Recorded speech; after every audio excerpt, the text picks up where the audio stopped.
দিনটা ছিল ২৭শে নভেম্বর ২০২৫, আমাদের ফার্স্ট ম্যারেজ অ্যানিভার্সারি।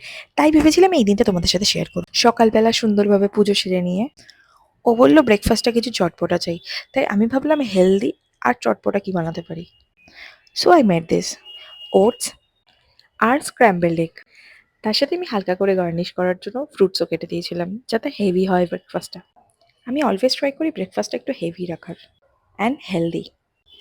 যাই হোক, এই ব্লগে কিন্তু বেশি কিছু দেখাতে পারিনি। সারাদিন ওর জন্য যা যা খাবার বানিয়েছিলাম সেগুলি ছোট করে ক্লিপ নেওয়ার চেষ্টা করেছি। ফার্স্ট অ্যানিভার্সারি হলেও আমাদের তেমন কিছু প্ল্যান ছিল না। অলওয়েজ সোশ্যালাইজিং করতে করতে আমরা চেয়েছিলাম দুজনে একটু একাই টাইম স্পেন্ড করব। সো কথা বলতে বলতে আমাদের ব্রেকফাস্ট রেডি। দুপুরে বেশি কিছু বানাবো ভেবেছিলাম, কিন্তু ও খেতে চায়নি। তাই আমার হাতে বানানো ওর ফেভারিট এই চিকেনের রেসিপিটা বানালাম।